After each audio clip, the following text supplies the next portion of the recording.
What's up everyone, it's Dakota and welcome back to another Modern video. And last week we did a Pioneer tier list to close out the Pioneer RCQ season, so it only feels fitting that this week we make a Modern tier list going over the decks in the Modern format currently that I would choose to play for the Regional Championship qualifying season, which starts this weekend as of the uploading of this video.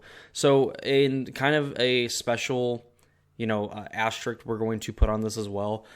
Since we know that Nadu is essentially all but banned or going to get banned in the upcoming announcement, I think it's going to have to take some very drastic changes for Nadu to not see the ban hammer on that day, which is, I believe, is like August 26th or something like that.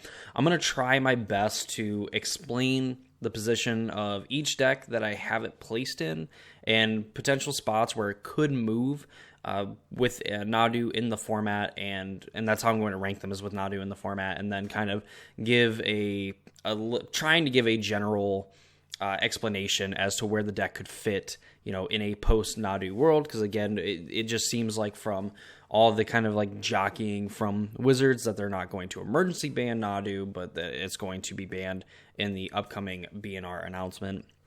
So we're going to do our best here to essentially evaluate the decks in one light, where this is where they are at currently, and then maybe we can do another tier list in the future, accurately ranking these decks once we kind of get more information, assuming that Nadu does end up getting banned on that future ban and restricted announcement.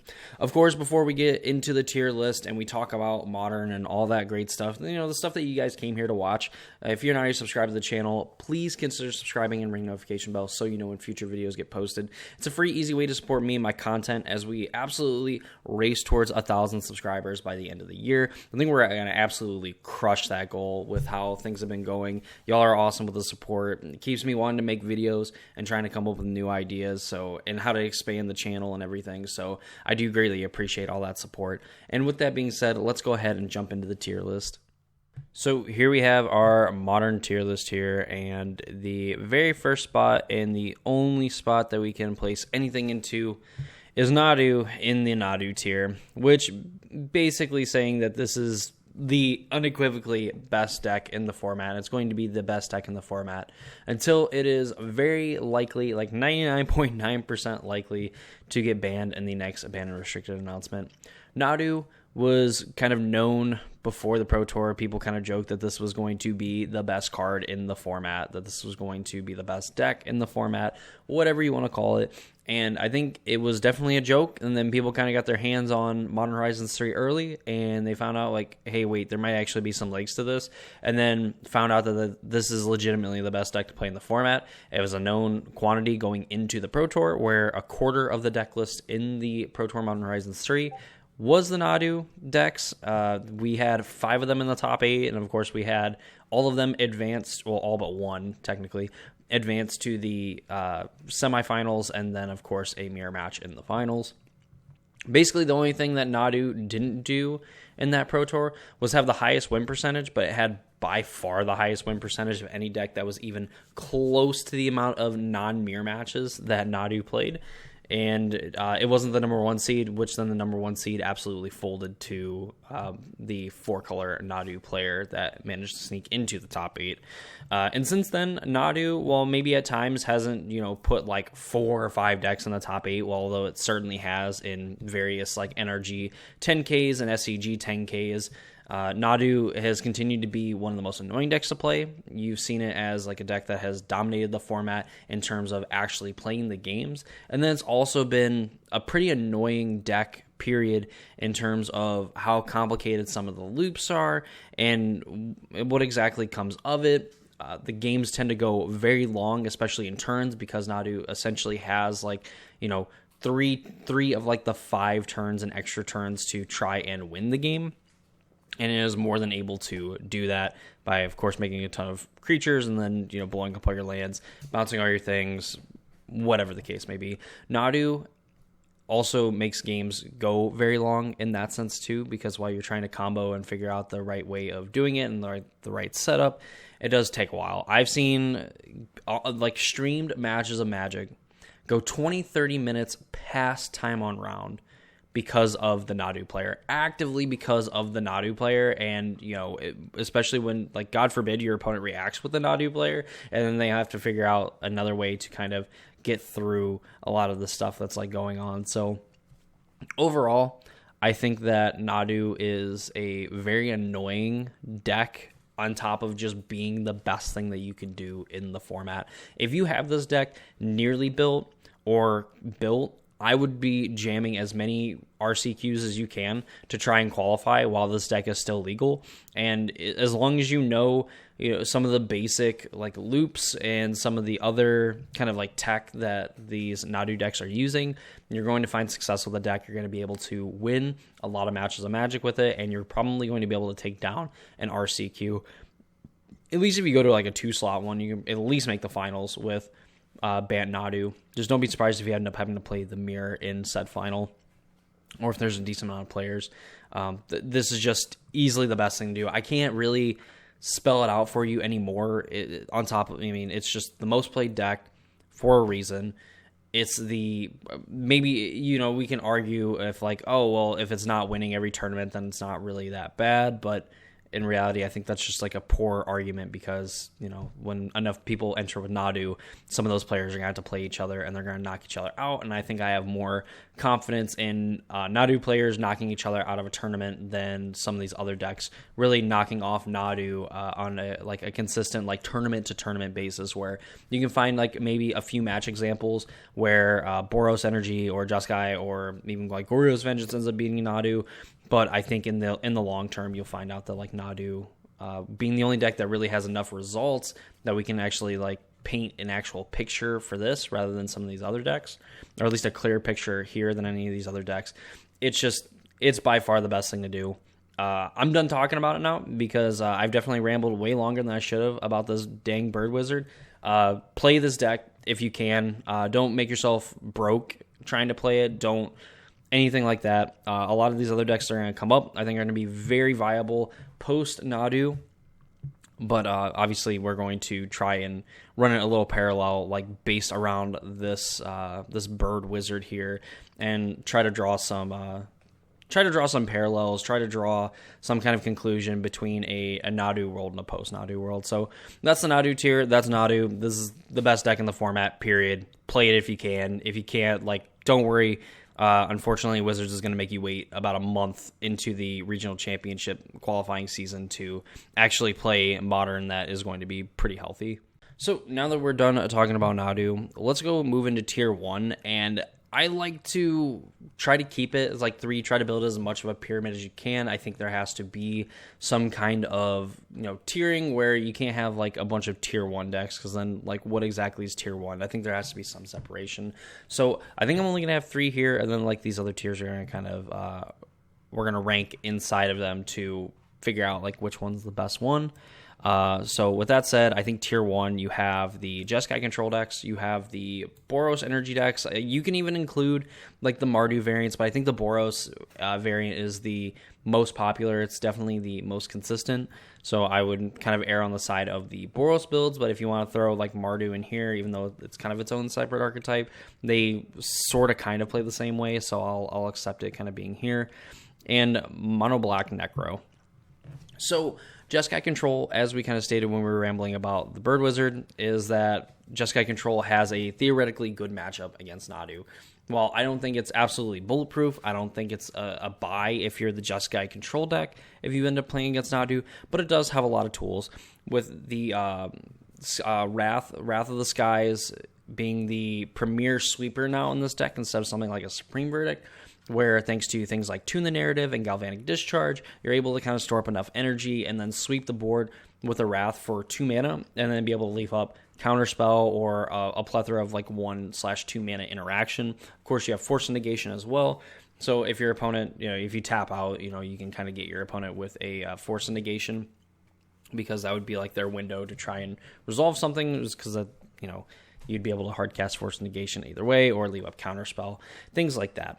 Jeskai Control, very annoying. Flage is amazing. We even see Flage in like the Boros Energy decks as well. But Flage has been an all-star, outside of Nadu, arguably one of the best cards in Modern Horizons 3, if not the best card that is not Nadu. It's given Jeskai Control a way to close out games very quickly. It's given them a way to kind of buffer their life total against aggressive decks while also being a removal spell for aggro decks. And, that's just the difference from... historically speaking, too, for like Jeskai Control, like Lightning Helix has been kind of a card they wanted to play because it helps them kind of close out the game, where we saw, old versions of Jeskai Control where you had like Snapcaster Mage and you were flashing back Lightning Bolts and flashing back Lightning Helixes to, deal with your opponent, to delete them from the game, and using those kind of spells to control the board as well while buffering your life total. And the fact that now they have it on a creature, they don't have to play Snapcaster Mage, they get it on a creature, playing 3 mana for it's fine, playing it for 4 mana later in the game, being able to, in the late game, even like leave up counterspell, get to a point where you can use Arena of Glory to give it haste, and just deal 12 to your opponent, or even take out 2 of their smaller creatures. Take out 1 big creatures, aka an opposing Flage as well, is pretty nuts. Jeskai Control has a lot going for it, and I think in a post-Nadu world, Jeskai Control still probably stays tier 1, because all those things that I kind of mentioned are still kind of good against some of these other decks as well. While,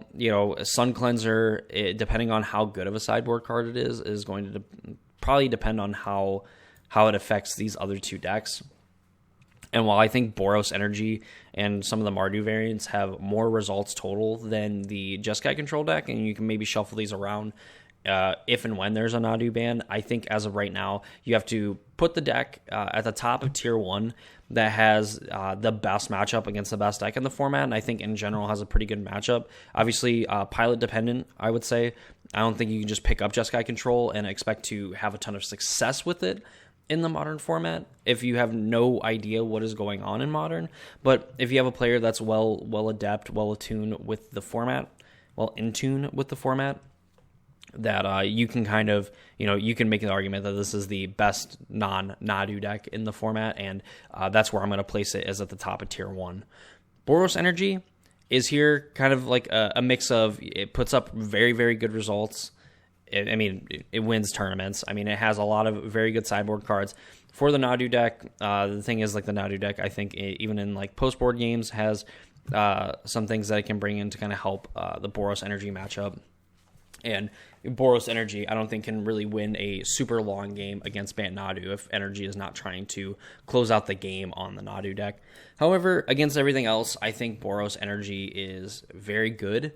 I think it's just a really solid, very consistent deck. It has some of the same energy payoffs as the Jeskai Control deck. While it doesn't have the Wrath of the Skies board wipe as kind of like its thing to do, it can use the energy with Amped Raptor to essentially cascade into non-land spells, or I guess that's kind of a redundancy, but it can kind of cascade into these spells and give you some extra value that way. Thanks to cards like Guide of Souls, you're going to be able to store up a ton of energy, and you're going to be able to start attacking, and with multiple Guide of Souls, you're going to be able to put multiple two +1/+1 counters on multiple creatures and give them flying as well. Now, it's going to be very hard for a lot of your opponents to kind of take to the skies in that wide of a board state to effectively deal with them. The first strike on Amped Raptor is super annoying. Like, even getting to do it with Ragavan and some of the decks that decide to play Ragavan, giving Flage the counters and flying just makes it even harder to deal with. And there's just a lot going on in this Boros deck. On top of also getting to play Blood Moon. I don't think Blood Moon is like the instant win button that it might have been, probably roughly 5-7 years ago. There's still people that get got by Blood Moon, and you can still very much win games against people just by playing Blood Moon on turn 3 and just kind of like watching their hand crumble as they only fetched like Surveil lands and Triomes and things like that.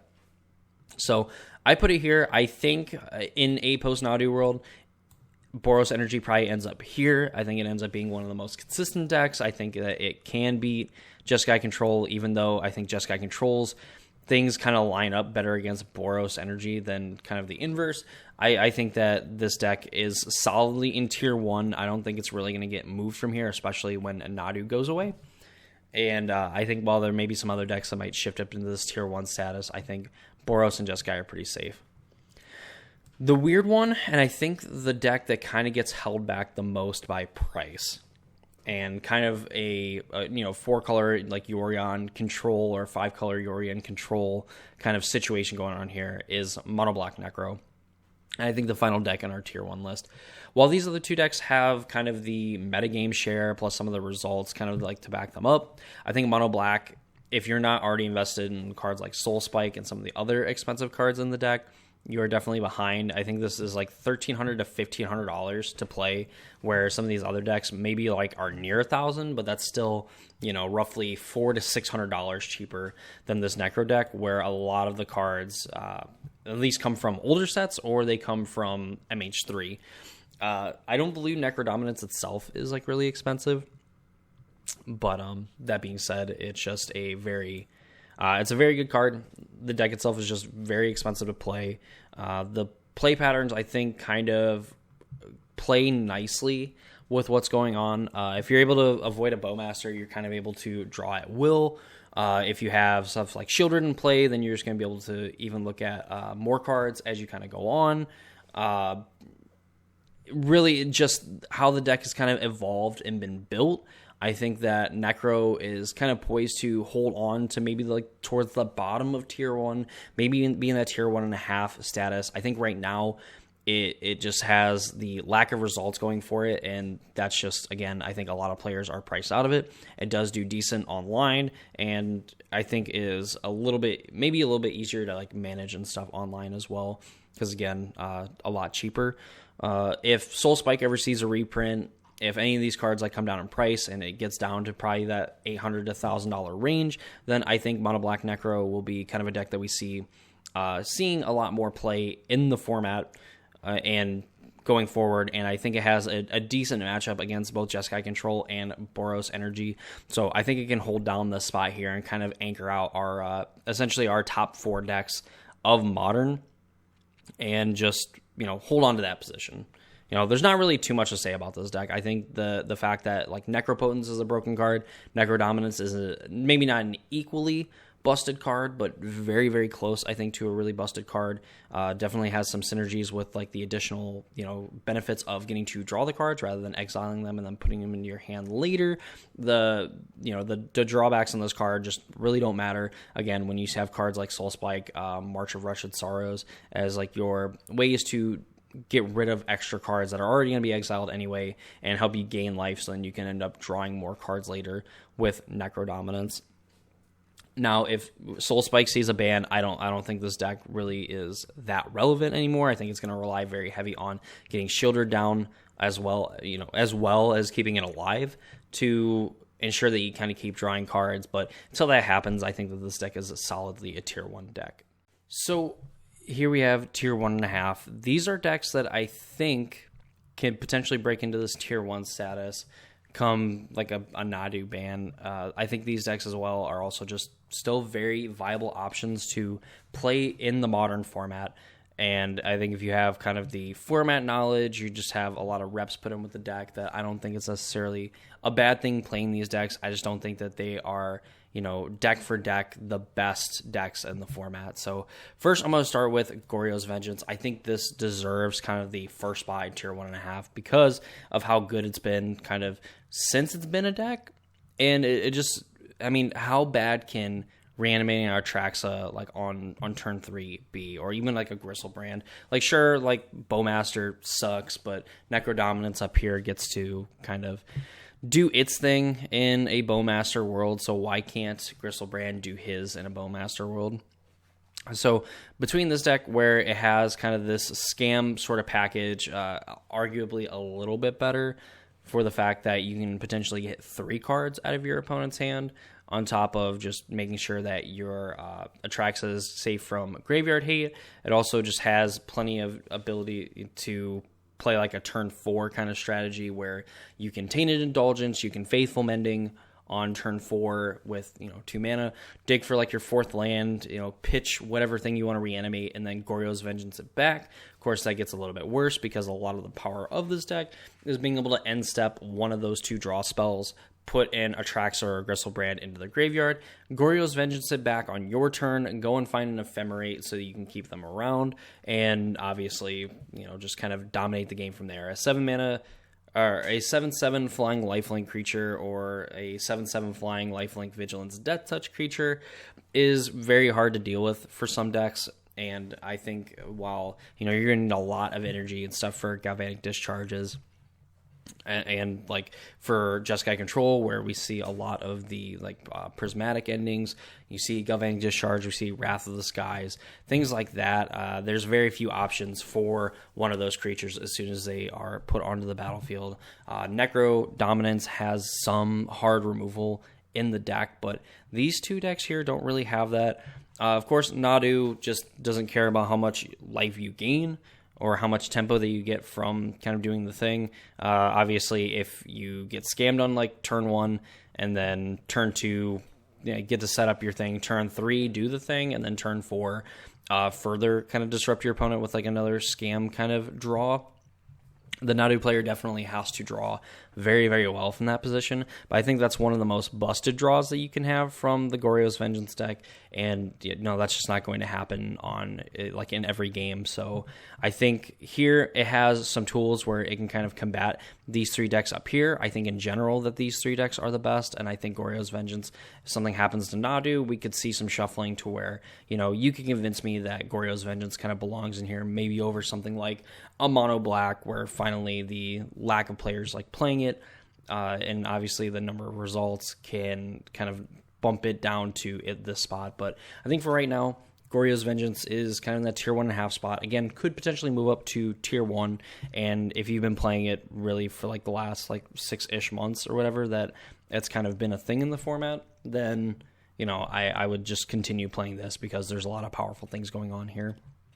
Next, I have the Through the Breach Eldrazi deck. So what I like about the Through the Breach Eldrazi decks is that it can ramp pretty quickly into a Through the Breach, obviously put in Emrakul, the Aeon's Torn, make your opponent sacrifice all of their things. You can do it at instant speed, so if you have 2 of them, you can just end step it on your opponent's end step, especially if it's control, anything like that. Then you can make life pretty difficult for them because then they have to use a counterspell on their turn, and they have to be able to have counterspell and then blue card plus Force of Negation to answer it on your turn.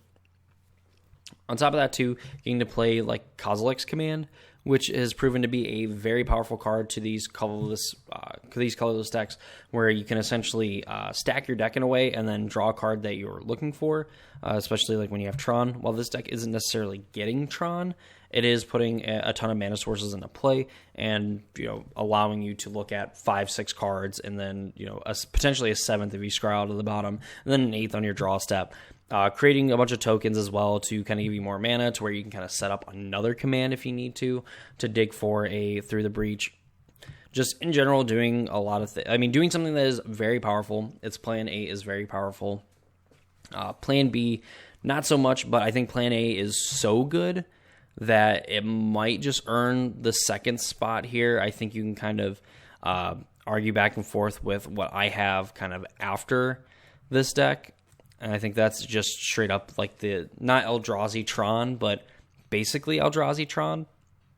So with the printing of Ugin's Labyrinth, and we have Eldrazi Temple, where we essentially have 4 copies of a card that's going to add 2 colorless mana as long as we have a colorless 7 cost or greater card to get rid of. With things through Devourer of Destinies, allows us to not only look for an Ugin's Labyrinth, but then also have a card to put under Ugin's Labyrinth to get us 2 mana on that turn, to play a Talisman on turn 1 to get us to 4 mana on turn 2.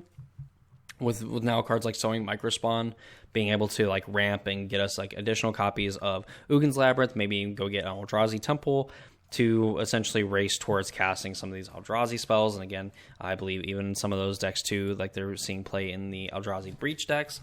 But I think this Eldrazi Tron deck definitely uses the Kozilek's Command to greater effect, because obviously getting Tron lands, you're able to generate 7 mana on turn 3, so then you're able to do X equals 5, assuming that there's no additional ramp. Ugin's Labyrinth is going to sort of kind of protect some of your big colorless cards on top of getting to cast them later. as a part of like getting to tap it to return the imprinted card to its owner's hand. Just in general, I mean, Tron is always kind of like a decent deck in the format. I think it gets really, really good in like new wide open formats because, you know, I think it's just the deck that people kind of default to, and I think it slowly gets worse and worse over time. I think that this deck has a lot of potential to get better. Just the fact that it doesn't really have a very good Nadu matchup, but it has a pretty good matchup against everything else. It has a lot of tools, things like the All Is Dust to kind of deal with some of the a lot of like the colored permanents, like the go wide stuff from like Ocelot Pride and the Boros Energy decks.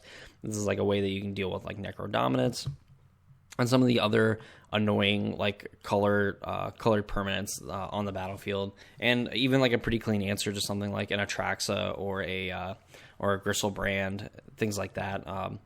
I think in general there is a lot of movement here. I think maybe you could have Eldrazi Tron be ahead of the Breach deck, and maybe that's how it should be. But I don't think you could really. I think any argument you could probably convince me to kind of swap these decks, and I would be totally fine with it. The next deck, towards the bottom of tier 1.5, is Storm. Probably one of the best tier 1 decks. One of the best game 1 decks in the format. The fact that it can win the game on turn 2 and even more than likely win the game on turn 3. And it can even play through a little bit of sideboard hate. The problem is people are packing a lot of hate for it. Most decks aren't going to beat 3, 4, 5, 6 pieces of hate for this deck, and with how efficient a lot of it is and how good endurance is, especially like in the Nadu deck, and it seems like they just have it all the time. You need to be a very skilled pilot to kind of make Storm, you know, the best of like these tier 1.5 decks. I think in general, I think that there's a lot of people that are going to play Storm, and they're either going to, without really much experience, just know like, hey, I need to cast all these spells, I need to get up to 20, or whatever your opponent's life total is, I need to get to that many spells, and then they're going to be able to Grape Shot, and it's going to feel like the greatest thing in the world. And then they play against someone who understands how to play against Storm, and they realize that like Storm probably isn't that good when A, someone draws a lot of their, you know, sideboard hate, and B, when someone actually knows how to play against it. So I think I'm going to kind of place it here. It's hard to put this in tier 2 for the fact that, again, it has a lot of very fast, consistent kills in the deck.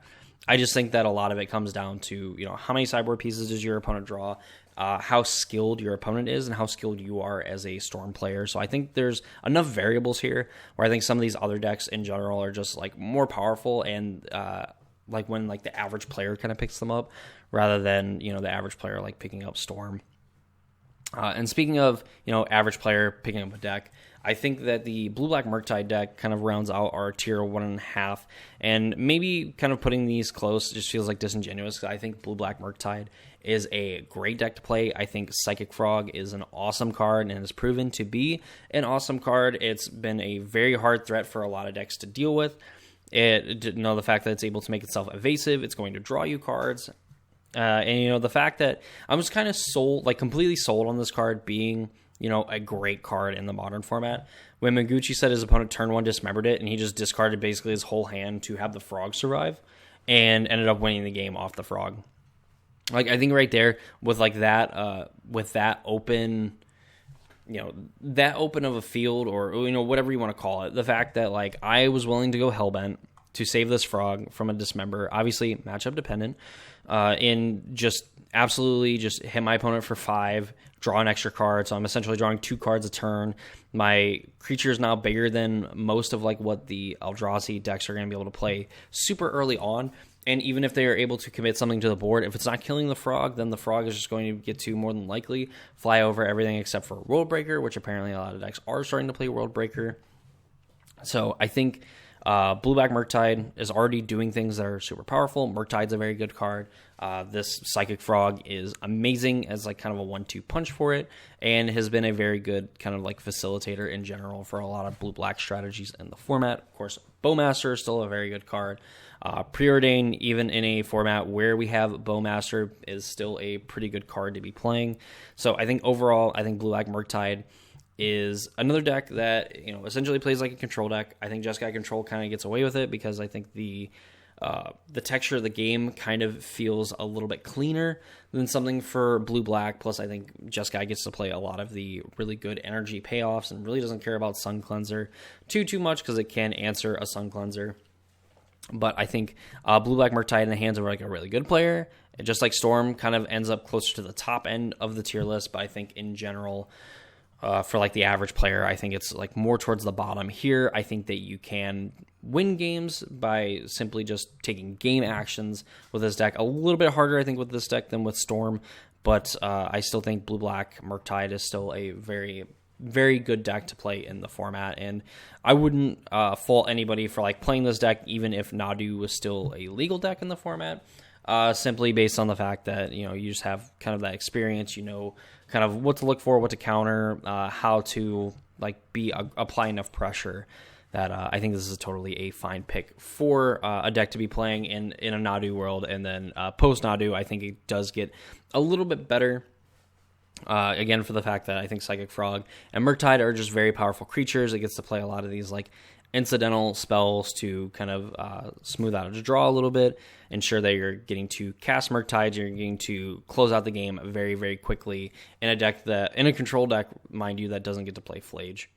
So here we have tier 2, which I guess I can probably put like tier 2, even though it hasn't been like that for basically the majority of the video. So tier 2, I don't think are necessarily bad options for the format. I just think with all of these decks here at the top, and we have like 9 decks that we have here that I would kind of recommend playing in the format, you know, for various reasons. I think tier 2, basically, like if you're one of the most enfranchised players of these decks, I think that they're fine to play. I just don't think that they are very good in the meta right now. I think they do put up results from time to time, but probably not enough to really like matter too much. So I'm gonna start with Merfolk here, tier 2. No disrespect to Nikachu, but I definitely do not respect the fish people. But you know, he's putting up results with the deck. Various other players have kind of like picked up Merfolk, and it seems like it's been a pretty decent deck. It's a like this aggro deck that can kind of snowball out of control with all the lords in the deck and being minorly disruptive with some of the other creatures that gets to play in the deck, like Voldalian Hexcatcher, being able to essentially force spike non-creature spells. You have a lot of these other creatures that can kind of, I believe, like Dockside, not Dockside Extortionist, that's the Red Goblin. There's like cards that you can disrupt your opponent's mana that essentially get to play like a Rishadan Port on some of your Merfolk. You get to play some of the other Merfolk that just turn your opponent's lands into islands. And Saloon, or however you say your name, is a very good like Merfolk Lord, where it makes it very hard for your opponent's going to pay an extra 1 to target your Merfolk and make sure that their spells resolve, and that can just be very taxing on their mana, especially when you're the name of the game a lot of the time is efficiency. So I think Merfolk definitely has a lot of tools to kind of be maybe a deck that could creep into tier 1.5 and be a tier 1.5 deck, where it is a very solid option. I just don't think I respect it enough when, you know, one player, like 1 or maybe 2 or 3 players have, you know, some good results from time to time with it, and the rest of the format just kind of ends up defaulting to some of these other decks here. But I do not fault you for playing this deck. I think it has a lot of things going for it that it just, you know, you might as well just play this deck if you've been kind of jamming it all this time. I mean, like if you've been playing it through, you know, scam format and things like that, then you might as well just play it through Nadu format as well. Next, we have Living End. I think Living End had proven, like at the Pro Tour, it was still a very good deck, and some of the players that were pretty enfranchised with the deck that went to the Pro Tour and played it did pretty well in the event itself. I think Living End is kind of like Storm in the sense that it is a pretty good Game 1 deck. It, unfortunately, just like Storm, it lines up poorly against Nadu if they end up drawing their Endurance, or they have a way to get an Endurance, because then they can kind of, you know, screw you out of getting any of your creatures. Of course, in these times, the Living End deck has things like Subtlety that I can go and kind of do, but you kind of get hosed by a Court of Calling for an Endurance then in that case, and, you know, it just kind of gets messy. I think that the cards like Living End, or decks like Living End, that are very good Game 1 decks, but then, you know, are okay-ish in the sideboarded games, are always going to be decks that see at least a small amount of play in Modern. Again, like Storm actually has some ability to fight through some sideboard hate, not 4, 5, 6 pieces, but has some play to fight through some of those sideboard hate cards. And Living End in a way has to fight through some of the same graveyard pieces that the Storm decks have to fight through. So it's just kind of collateral damage, I guess, in a way, of Storm just being a deck that people should be afraid of, because if nobody plays hate and nobody interacts, anything like that, then Storm is probably right up here with Nadu as being like one of the best decks in the format. That said, Living End just kind of gets to sit in tier 2 with the fish people and kind of gets to stare up mad at the Storm deck, because the Storm deck gets to kind of chill out with all the other boys in the format. In any of that incoherent rambling. But, very good deck in game 1s. Sucks in game 2 and game 3 when your opponent, for a lot of the hate that they bring in for Storm, they get to bring in here. And you just get to be sad as a Living End player, because then you got to figure out how to play through all those pieces of hate. Next, we have the Amulet Titan decks. Amulet Titan for a long time is always like the secret like tier 1 deck in the format, but now I actually think Amulet Titan isn't really all that good in the format currently. While you still have a lot of the busted starts where you can get like 3 amulets in play on like turn 2 or something or like turn 3, untapping and getting ready to have 3 amulets in play. I mean, every bounce land is going to add 6 mana, which means that you have enough mana to play Titan and kind of go off on, getting multiple Titans into play and winning the game. I just don't think it's like that consistent anymore, or at least enough to where it's going to dethrone any one of these decks in the top, in tier 1. And I really don't think any of these other decks here in tier 1.5 as well. I think there's like enough disruption in the format. There's enough tools to kind of disrupt Urza Saga now, and things that incidentally hit artifacts, or you're able to kind of take them off amulets long enough to kind of enact your game plan.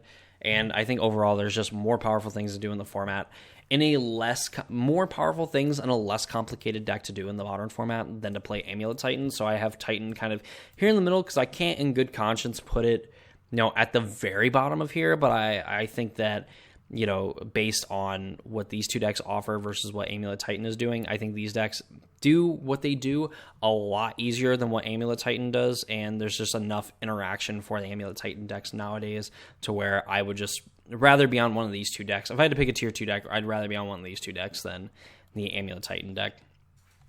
Second to last, we have the Hedron Crab, representing the blue-black mill decks. While it definitely is a lot worse that there is these Eldrazi decks running around, especially the decks that are playing, Emrakul, the Aeon's Torn. However, in the history of mill, we've seen cards like Crypt Incursion to like buffer their life total when, your opponent just mills a ton of creatures, and then you Crypt Incursion them, you gain like 30 to 40 life. You have things like Surgical Extraction, so it isn't really anything to, dig towards Surgical Extraction. You get a lot of cool draw spells. You get like a one-sided Ancestral if there's 20 or more cards in a graveyard. And I think you are very likely to find, Surgical Extractions to hit those Emrakuls. Sure, you're end up having to do it all over again, but if you're just, mitigating kind of like your opponent's graveyard a little bit, and with things like Crypt Incursion, they're just going to put a bunch of air in their deck, and then you're just going to get to continually mill them with their Hedron Crabs and things like that. While I think it's definitely maybe more in like the meme tier, where it's kind of like a fun deck to play from time to time, but not one that you would take to a tournament that you're serious about winning. Mill does technically have the tools to deal with a lot of like the Eldrazi stuff that's going on, and can be like semi-disruptive enough to where you can, beat a deck by milling them out. And finally, we have Yawgmoth. I put in the sad face tier because I don't think Yawgmoth proper is very good right now. I think that there's a lot of the mono black Soul Traders decks I just don't think have enough. These decks probably already have very little data to like show that they are, seeing any results in the format. But I think from what I've seen from like the Soul Trader deck, that has the potential to be very powerful, but I've never really seen it, kind of win matches, or, at least like kind of win them like very cleanly. It definitely can kind of dirty up some matches and games that it plays in. So I think for, the Yawgmoth decks that we've known for, pre-Modern Horizons 3, I don't think are very good. They make me very sad because I am a Yawg player at heart. But going forward, I think we're going to see a lot of like the Birthing Ritual / Chthonian Nightmare, and probably even just completely bypassing something like Yawgmoth and just playing decks like that can go into kind of like the Marionette Apprentice to, start draining your opponent and like doing these like soul, the Soul Trader plus the Gravecrawler like combo to, drain your opponent out that way by, sacking it to make a treasure and then using the treasure to cast it and then draining your opponent every time you sack the Gravecrawler.